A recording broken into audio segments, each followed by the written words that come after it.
What it do you? What's YouTube? It's your boy. Oh my goodness.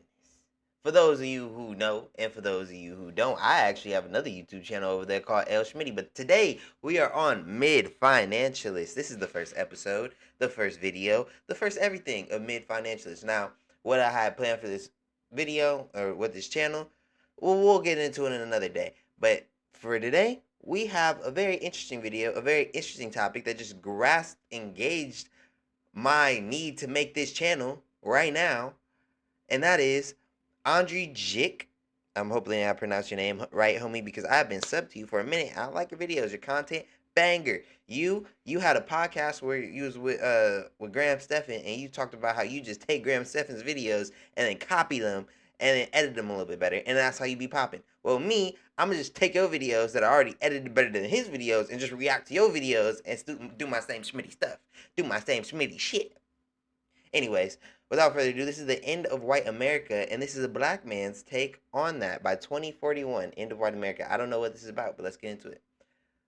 Bam. So this is probably the most controversial video I'll ever make. It's about a topic that, depending on who you ask, is either a total racist conspiracy theory or something that's actually happening. Isn't the end of white America, as we see the rise of Hispanics, a good thing? Proof that America is a melting pot, that anybody can see. Okay, this is why this is starting off controversial, because the end of white America, but whites will be a minority by 2041. Okay, so that's what we're saying. Because I mean, I stay in California. For those of you who don't stay in California, y'all do understand that California is a bubble. We live in a very, very not understanding of the way that the world works, considering how much more money we make than everywhere else, how many more like different nationalities we have than everybody else, all of the different policies and everything and everything and everything and everything with California, California, California, California.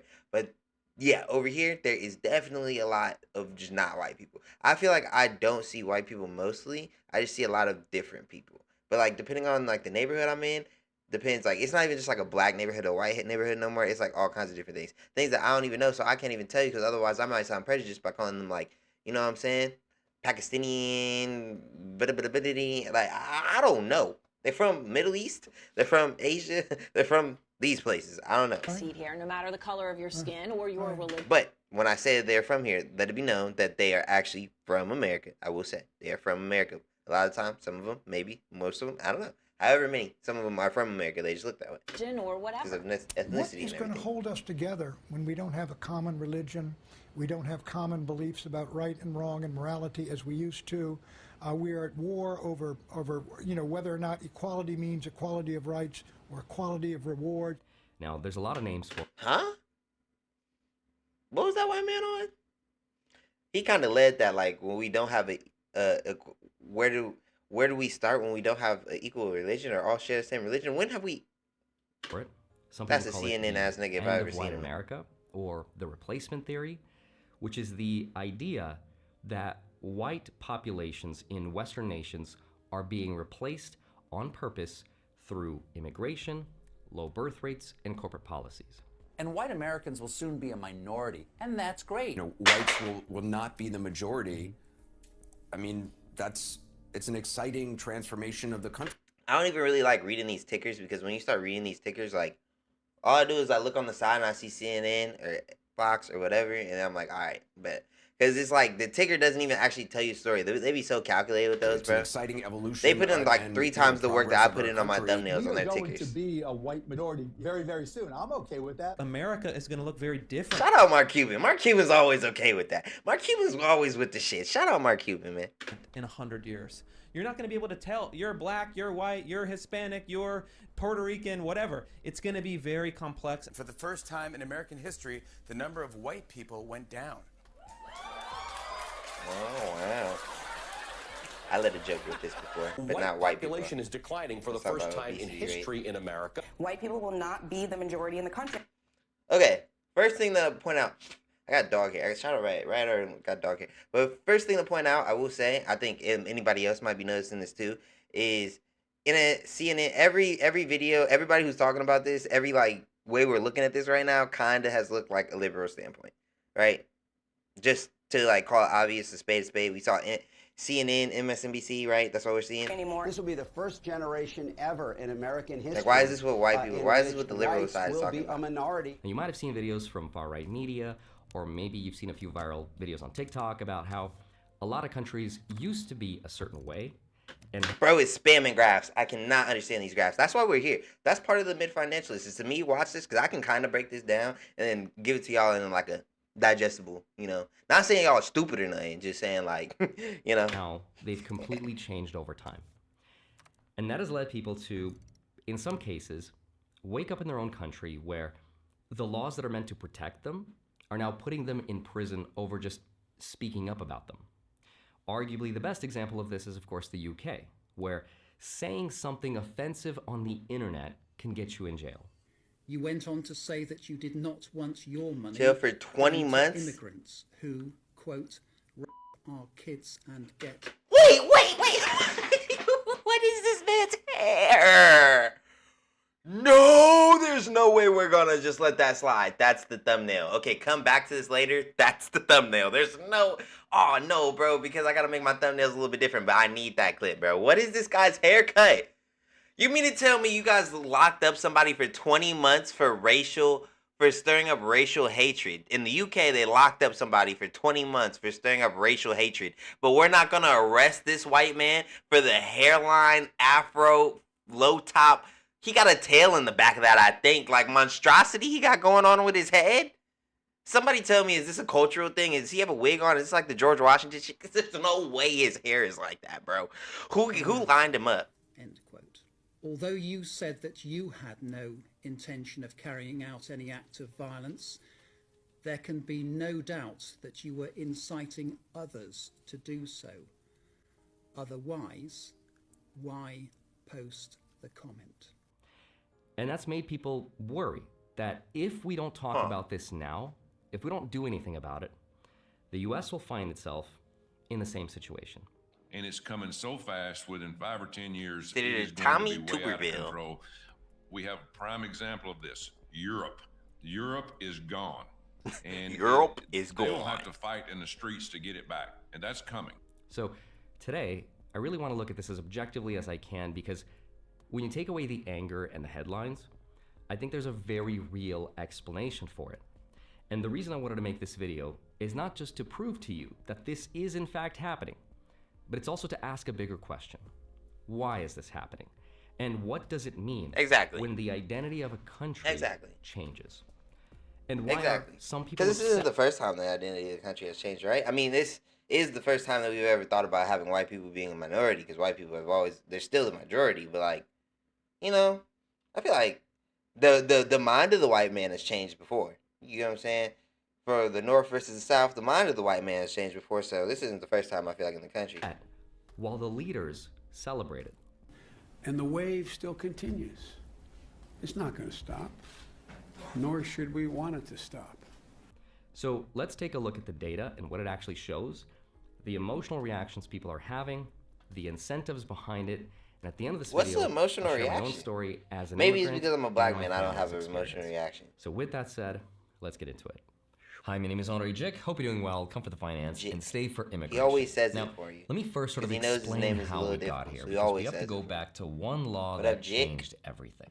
We're just gonna call my nigga In Jick. 1965, the United States passed something called the Immigration and Nationality Act. Some people call it the Hart-Celler Act. Now, the goal was to end an old immigration system that prioritized European immigrants over everyone else.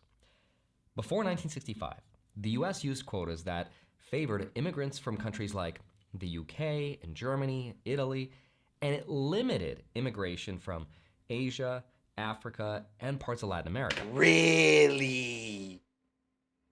Really? That's what y'all was doing? That's kind of crazy. So, you mean to tell me before the 1990s, if you was like white and from Britain, you know what I'm saying? If you was like a Polak, if you was from the Netherlands, if you was Dutch, if you could bake some good pastries or some croissants, you could come. You can come over here. But that Indian street food gotta stay over there. That fufu gotta stay over there. That pho, Them chopsticks gotta stay over there. Really? All right, America. That was a little shiesty. Y'all was doing that for a while. 1990s? That's like a 30-year-old, right? Am I tweaking? Now, at that time, in the context of the civil rights movement, they were trying to change that. So Hart-Celler did actually 3 big things. First, it got rid of those quotas completely. Second, it replaced it with a system that was based mostly on something called family reunification and employment-based visas. And 3, it placed a cap on immigration from the Western world for the first time. From this day forth. Bro, America never knows how to do shit right, bro. You mean to tell me, so they was like, all right, this is fucked up. We letting in too many white people. We not letting in nobody else. We just letting in white people. So, on turn, we can only let in so many white people now. Now, even if you a white person, say you from Ukraine, that has a real reason to come over here, we already got enough of y'all. What? Oh, shit. Shall be admitted on the basis of their skills Chat, am I and understanding their that close correctly? relationships to those already here. Now, here's something really important. At that time, politicians told the public that this law would not really change the demographic makeup of the United States. President Lyndon Johnson anybody said was worried himself about that. The law would not reshape America. If you put it like that, nobody was worried about it. Now, if you put it like, guys, no more terrorists are going to come into the country, then that's why everybody's like, yay, okay, we approve. But like when you say, we will not change the demographic of the company, niggas like, who cares? Would not be flooded with immigrants, and it would not change its cultural identity. And a lot of people voted for it, probably believed it. Because on paper, the law was not about mass immigration. They thought, well, people who have family members who want to reunify with them, that's mostly going to be Europeans. As it turns out, that really wasn't the case. What lawmakers either didn't understand or did not explain to the public is how something called chain migration works. You see, when you prioritize that concept of family reunification, one immigrant coming here does not just mean one person. It means their parents and their siblings, their spouses, their children. Yeah. Multiple generations of people could come here all because of one person. And that created exponential growth. Now, That once makes the sense. door was open to the rest of the world, especially to places with much bigger populations, That's and why they just much gotta higher sneak demands one to little most of the one rest, in.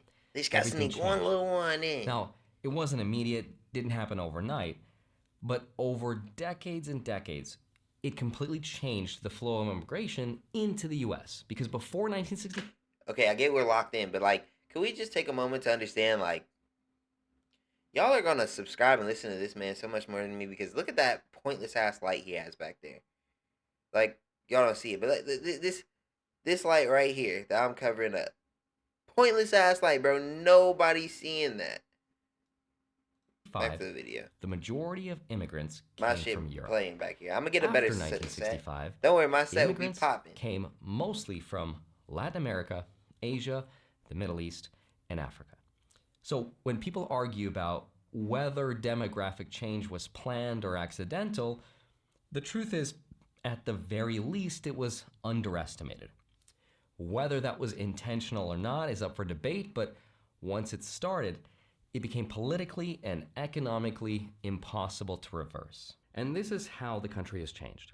In 1960, about 90% of the US population was white. Today it's closer to 58%. By 2045, white Americans are projected to become a minority. Now, that's not some fringe alt-right So they just prediction. gotta drop That is 9%. according to the US Census Bureau. And it's not just in the US either. In the UK, the white British 90% population white has is dropped from egregious, 87% in 2001 to 74% in just I 2 wonder- decades. I wonder In what's cities a- like God. London, Birmingham. I wonder what's an example of a country that just has most of its people there. Like, people come in is a good thing. Brings more experiences, brings more culture, brings more ideas. As long as people ain't leaving. You know what I'm saying? It's a problem when people leaving. If people leaving, then we got an issue. And maybe if you have a country that has a lot of the people, like 90%, like the 90th percentile of their people are their people, maybe that's just to signify, like, North Korea. You know what I'm saying? Like, maybe that's a bad thing. In Leicester, white Brits are already in the minority. By 2063, they say that the whole country will become a Brit minority. Now, France, Sweden, Canada, Germany, same trends. Now, some people will look at that and say, okay, but so what? Populations change. Who cares? Yeah. Other people will look at this data and feel like something's been lost to them. They feel like the culture that they grew up with and the values they believed in and the sense of their identity is being erased, right? Those people want to preserve their countries as they remember them from time they were children. They want to preserve their countries free, independent, safe, clean, and beautiful. They want their countries without hordes of illegal aliens and women and children in the streets, and they want their countries without daily terrorist attacks. And to make things worse, when people talk about it, they're told that they're either racist or xenophobic or dangerous. And at the same time, politicians and media figures and even corporations are celebrating this as a good thing. Not just acknowledging it, but celebrating it.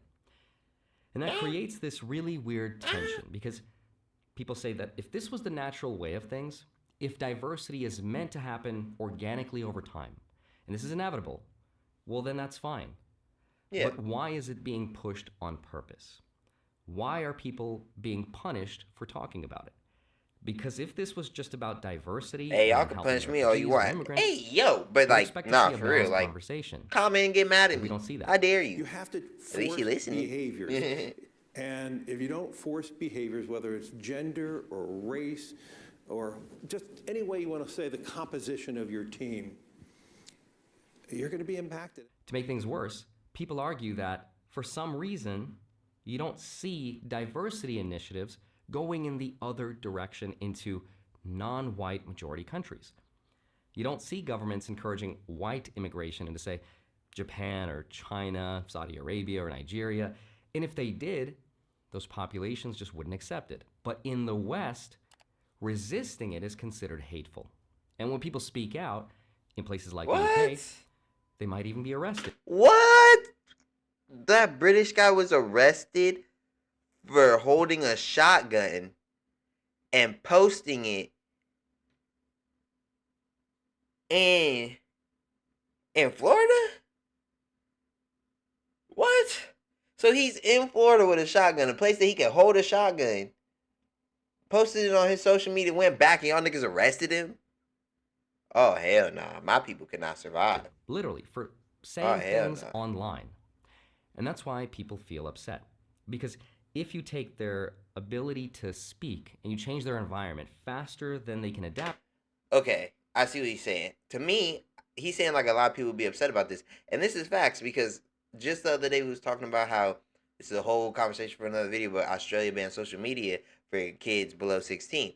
And I was thinking about it, I was like, that's a lot of censorship. I'm like, what if the kid make money? What if this, that, and the third? What if the parents are fine with them being on social? What if the parents do stuff on social and they want their kids to watch? Like, you know what I'm saying? There's just so many, like, different what if moments with that that's like, I don't know if that's the right call. That's just censorship. Plus, like, all of the, like, cognitive dissonance of, like, people, like, watch what news they watch. They're going to get everything from their parents. So with this, I'm saying, like, when you look at it, we had all this freedom of speech, right?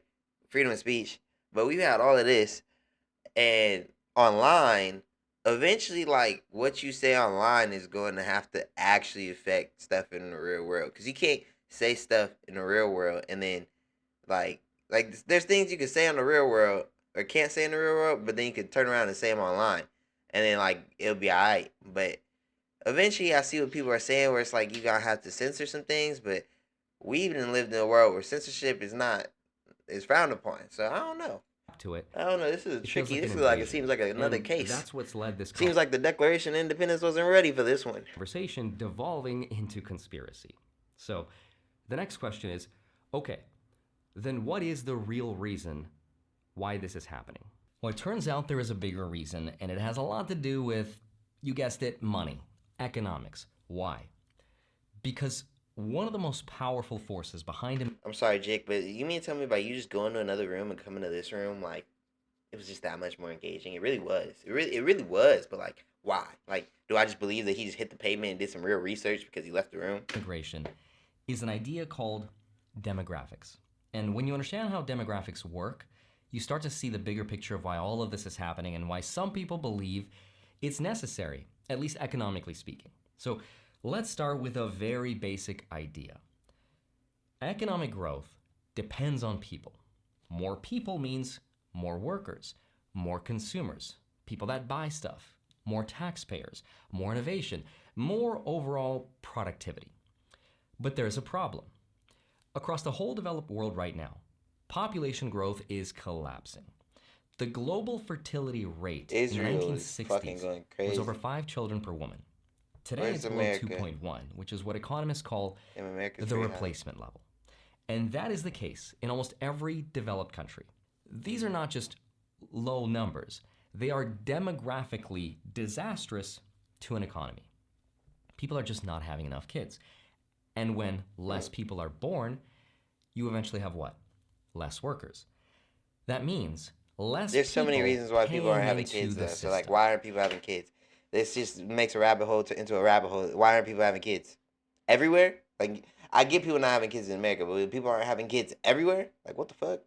But the number of retirees, people taking from the system, keeps on growing.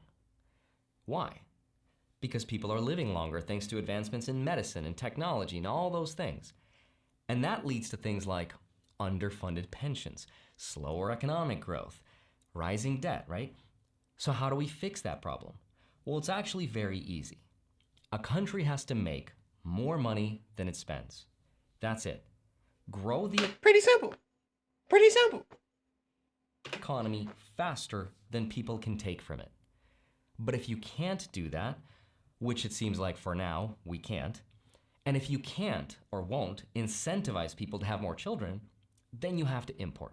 And if the native-born population is not replacing itself, that means new people have to be brought in from somewhere else. Ah, I see where we're getting now. So we need all these new people to come in and work because our lazy asses, especially by our lazy asses, I mean the people who actually vote and all the people retiring and all the people in government and all of them people, they done. They like, I'm kicking back, Brody. I done worked my 65 years. I'm through. And rightfully so. But if there's not enough of us working, and on top of that, if the jobs that we're looking to do are like, there's more and more jobs opening up that don't actually contribute to society, you know what I'm saying?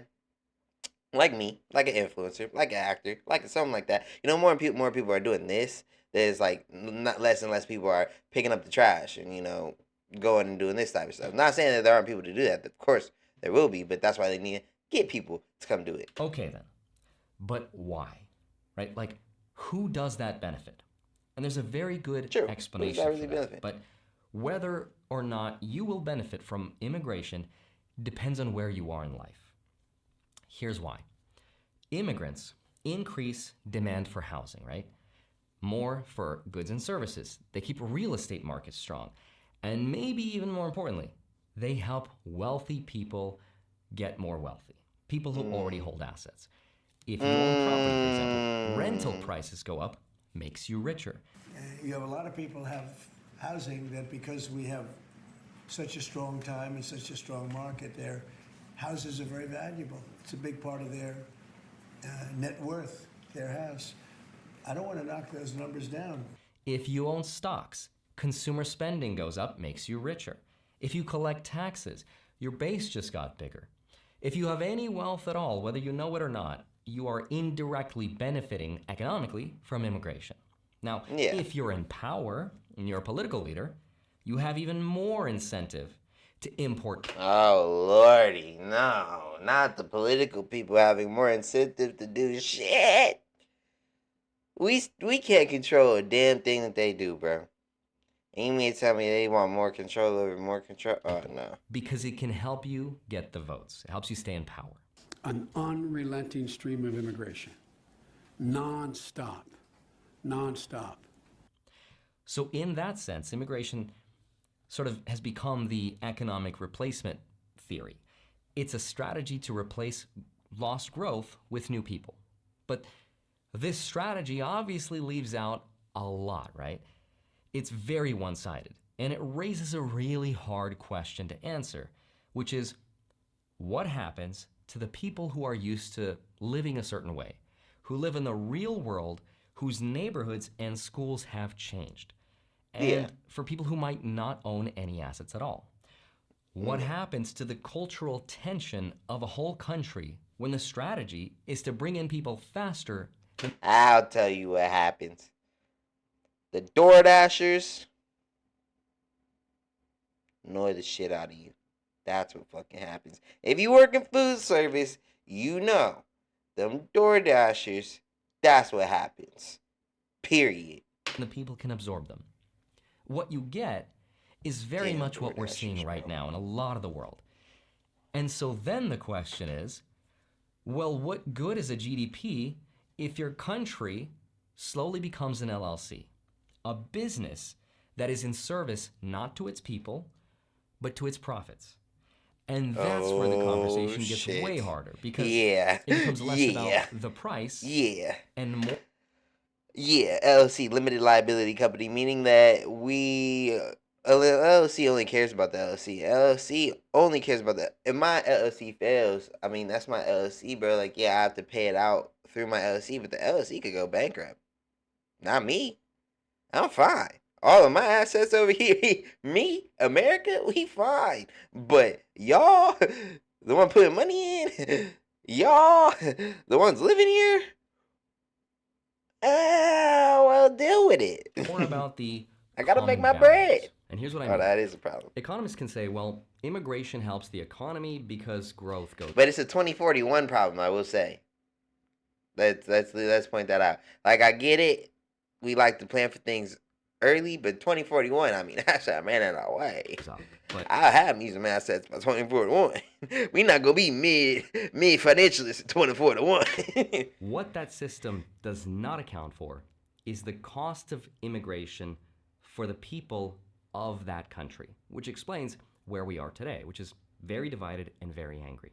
Now, you might have seen this, but there was this very popular article that just came out called The Lost Generation. The link is down below. It got millions and millions of views. And what the article exposed is that starting in the mid-2010s, things started to get even worse because a lot of elite institutions adopted a practice called DEI, diversity, equity, and inclusion. This is always so that they could change representation outcomes or the habits of people. You have to force behaviors, and at BlackRock, we are forcing behaviors.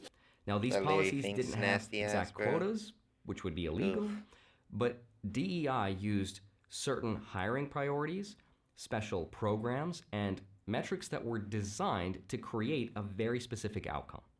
The outcome was to increase representation of people who were historically underrepresented. And that's what ended up happening systematically. Young white men of an entire generation started to become excluded from the workplace. In 2014, white men were 31% of American medical students. By 2025, they were just 20%. White men dropped from 31% of law school graduates to 25%. 6%. Now, this is from publicly available data cited from the universities, which show white men, for example, accounted for roughly 48% of lower-level television writers in 2011, but less than 12% by 2024. And whoa. See, the other ones were kind of just like 11%, 6%. Nah. That's quite a bit. That's quite a bit. Departments saw white That's men quite a bit. called... I don't know what that says. What does that say? What does that say? Is that directly to DEI? The other ones was like, there's a lot of variable in there, but this one, I don't know. I cannot argue about DEI on that one. Tenure track positions go down from roughly 39% in 2014 to less than 20% by the early 2020s.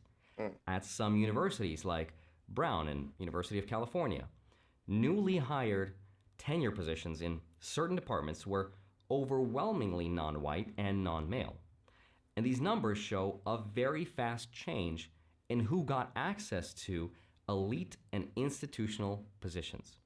And when that change happens so fast, it creates a situation where people that are trying to get a job at that exact moment are excluded. See, and that right there is a lovely reason why I'm here. And for y'all to get a better perspective of Smitty and to understand what I really stand behind. Because to be honest, this is why I say America be fucking shit up, and then to fix the fucked up shit, they just do more fucked up shit to the people who didn't get fucked or who did the fucking up. Right? Okay. Anyways, I'm trying to say like giving black. Okay. Problem is, DEI gets put in right. Alluded like the illusion of DEI is we need to give black people jobs because in the past we just didn't give black people jobs. We didn't get Mexican people jobs. We didn't get nobody jobs because fuck them people. We only want to hire white people, and so we only gonna hire white people. But so fuck the people, and then so they put in DEI. So now they gotta get a job. All right, we're like, damn, really? Like, are y'all really? I gotta do this. I really gotta hire that nigga over there. But like he ain't even got a belt on. Okay, then don't hire him. Don't hire him. Like don't hire him off of the principles of why you don't hire him. But then now when you start punishing some other people, that just makes white folks hating other people that much more. That just makes the people in power hate the people that much more. People who already felt some type of way, oh, now we're just getting reinforced. Because you didn't do it properly. If you're trying to incorporate more mixed races into the hiring spaces and things like that, I ain't no expert. I'm not sitting here to give you a solution. But that was not it. DEI was not it. Systematically. Now, the article goes on to interview dozens of millennials and journalists and academics and creatives, a lot of whom tell their own story about applying to dozens of jobs without ever getting hired. Now, what matters isn't whether every personal case was fair or unfair. It's that a very big group of very specific people experienced the same exclusionary outcome at the same time. Now, you could look at that and say a couple things. Well, that's how we fight systematic oppression, right? That's how we give other people a chance. But the question becomes, do two wrongs make a right? Thank you. Thank you, dude. Two wrongs make a right. Yeah, thank you, Andre. Thank you, Jig. Put it in the white man's words. That's easy to digest. Is fighting historic oppression with modern day oppression the answer? No. Now, some people might say, well, that's just their fear or their racism or nostalgia for the past. But the average person who processes it does it like this. Wait, so you're telling me that I have to compete with immigrants for jobs, compete with boomers for housing, and try to get a job when everyone is prioritizing demographic outcomes that I can't control. That I can't control. And if I question that, I'm told the problem is me, right? So the question, again, comes back to... Yeah, like that's just did two wrongs make a right? And that just pisses people off. Because if yes, then that is a recipe for division and instability, and I think it explains a lot of what we're seeing today. Yep. Politically, pretty much. socially. Because there's so many people who be like, oh, Trump abolished DEI. Trump's not for the black people. Oh, no. No. DEI had to go. The fact that it still was here is honestly a fucking damn shame. That shit was abysmal. I will say that nigga just... did he give a rectifying? I don't know. Did he give a rectifying plan to what he's gonna do in the reverse? Like, cause like there still needed to be something. Don't get me wrong, but that DEI was shit. And definitely emotional. Definitely I think effective. It all flows from that. Is shit. Okay, so maybe the problem is not immigration itself, but maybe the problem is how fast it's happening. Because immigration, when it works, can be a really good thing, but it only works under a very specific set of conditions. And that's where I want to tell you my story, because as an immigrant, I have an interesting first-person point of view about all this. Because I wasn't born here. I came to the U.S. as an immigrant in 1998 from Russia with my parents. Oh. And I remember just how hard it was. I remember my parents can't even getting vote. made fun of. Not because of how That's they looked, because they looked white. Wait, he can but because vote. of how they sounded. Right? Yeah, I he can remember vote. how we were He looked just at can't lie. and all the names we were called, like dumb this immigrants. is a bad look and for the first video. It was Y'all really probably bad. like, this nigga's dumb. And as a 9-year-old, I was able to adapt really fast, and I lost my accent pretty fast. So every time we go out, I'd be like, okay, guys, let me talk because they won't know, right? So here I am as a 9-year-old trying to be an adult. And what's funny about it is, when I look back at all of it, the way we were treated was obviously really wrong. But I also remember there were things that we had a hard time understanding. We had a hard time conforming and a hard time fitting in. I did too. But eventually we did. How were we able to? Why was the past so different than maybe what it is today. And I think the reason that we were able to back then is because the conditions were such that my parents were, in a way, forced to assimilate, right? They were forced to become American because we were surrounded by them. So naturally, we wanted to belong. We wanted to learn and immerse ourselves in the culture. We had no other choice. And circumstantially, because we had no help from the government. Oh, he's getting to a point right now. He's getting to a point right now. He's saying, this is America, so of course we just turned into Americans because that's where we're at. But if you come, because I know a lot of people like this who come from Mexico, right? And then they chill, and then they're in a spot over here where everybody they fuck with, everybody they talk to, everybody they be around Mexican. Everybody speaks Spanish. Shit. Some of the people who ain't Mexican in California even still speak Spanish because we just know Spanish. You know what I'm saying? So they're like, fuck, I'm gonna learn English for it. Fuck, I'm gonna do anything American for it. Fuck, am I gonna pay taxes for it? Some of them do. And that's the point. That's the point. If we're mostly not, well, being mostly not white, that's the thing with this demographic thing. Because being mostly not white doesn't mean you're mostly not American. You know what I'm saying? But to each his other's point. Welfare, we had to figure it out. We did not expect America to change for us when we came here. We changed for America, and that's what made us become Americans. That's the difference. It's the attitude.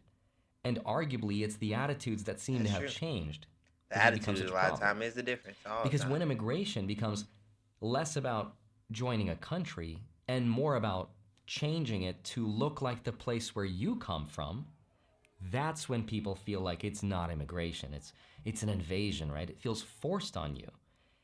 And that brings me to the next question, which is, what actually holds a country together? Because if the answer is the economy, then sure, you can justify any of this for the sake of the economy. Nothing matters if it's in service to the dollar, right? But if it's about more than that, if it's about shared values like freedom of speech, or if it's a common... But capitalism is built on that. See, that's where your feelings always kind of get separated from what actually is going on. Because what he just said was, this question really just boils down to the attitude of, are we in service to the people? Or are we in service to the dollar, the economy? In America, like, you ask a person in America that question, it should be pretty easy. The people have the right to bear arms. The people have the right to the freedom of speech. The people have the right to vote for whoever they want to. You gotta spend money to build a church, make a church. You gotta spend money to go out and actually have a platform. You go make more money. You gotta spend the money on a gun. Money, money, money, money, money. Language, a common history, having a culture, having a common way of life, a belief in certain ideas. That's tough. Then we have to ask, are we protecting those things while in service of the economy? Or are we replacing those ideals for the benefit of the economy, which ultimately benefits who? Those with options and those with resources. That's the Cantillon effect, which says those closest to power and describes how new money injected into the economy doesn't spread evenly, creating winners and losers through price changes, benefits those closest to the money source, banks, investors first, while later harming those at the end of the chain, workers, consumers, as price rise, named after are the so ones who the benefit the most. Cantillon effect. And if that is the case, if the economy is what we are prioritizing, then I think politicians just need to be honest about that. But if it's not about the economy, which I think it clearly is, but we're told it's about something else. Yeah. Well, then the conversation spirals. They always trying to into put makeup on that pig, and I think that leaves us to make some really hard decisions. America's still trying to put makeup on that pig. In the ideal world, we should be able to do everything, right? Like, it's possible to welcome new people and to protect the country's shout out values. Andre. It Shout out should my be nigga Jake, bro. He possible didn't to even grow put a the goddamn economy sponsor in his and video. preserve its culture. But No to sponsor? do It's that, crazy, bro. I know you it got no takes having a sponsors. very honest conversation about the rate of immigration and the source of it. And when I say an honest conversation, I don't just mean performative, where the president singles out and attacks a specific country. And I say, why is it we only take people from shithole countries, but we always take people from Somalia, places that are a disaster, right? Filthy. Why did he dirty, do that, bro? Why did he do that? That's the thing about this nigga, bro. He will just piss you off by the shit he says. ridden with crime. And some people think it's so funny and love it. And some people be like, nigga, why? I don't think this is going to fix anything. Like, bro, I think it's what the mean-spirited, fuck? and it doesn't do anything other than maybe help in the midterms. But here's how I see it.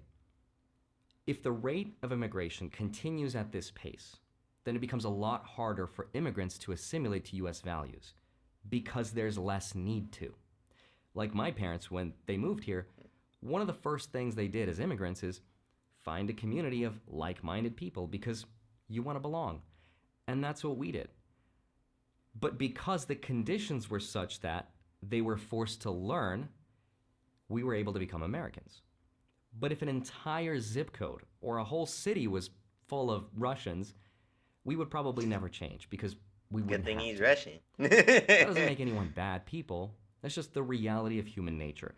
No one wants to be surrounded by strangers and feel uncomfortable because change is uncomfortable. Yeah. So maybe the question is not whether we should or should not have immigration. Maybe the real question should be how much, how fast, and where should it come from? Because when it happens too fast, when whole neighborhoods... He's on to something, bro. If we could just, like, target this shit, like, I think we need to have... I'm gonna give myself a position, all right, Schmitty Gang. We're gonna wrap up the video with my newfound position for working for the U.S. government. I need to travel. Hit the map. For those of you who don't know, I have a map right here. Hit the map, travel to all the different countries that I want to. And then, when I go there, I need to find who cooked the best food. Who auntie, who mama, who, you know, who got the best fufu in Africa, you know what I'm saying? Who got the best oxtails in Jamaica? And then come back to America. Bow. Call up the homie, be like, yeah, we're gonna move it immigration. We're going with Bumbleclad, Bam out of Bayous. We going with Bam out of Bayous mama. Yeah, Bam out of Bayous mama, she cooked real good oxtails. We gonna bring her to the States. I went over to Africa. We're gonna bring my nigga 2LZ. 2LZ. We gonna bring him to the States. Yeah. And then bam. Now, I didn't infuse the country with all kinds of culture, good eats, good music, you know what I'm saying? All the baddest, you know what I'm saying? Hey, this is an education channel, not just entertainment. Fuck what I'm talking about. Anyways, Schmitty Gang. Anyways, mid-economist gang. It's not even economist, mid-financials. Thank you. There we go. Anyways, gang. That's going to conclude this video. I'm going to need to, like, kind of understand my tone and understand my cadence and how I want to be on this channel. It got to be a little bit different. I think this is the last time y'all see me in a hoodie. Maybe suits and ties from now on. I don't know. Whatever we do, we're going to make it work. But it's been a great one. I'll catch y'all in the next video. Welcome on over here, man. Happy to have y'all. Peace.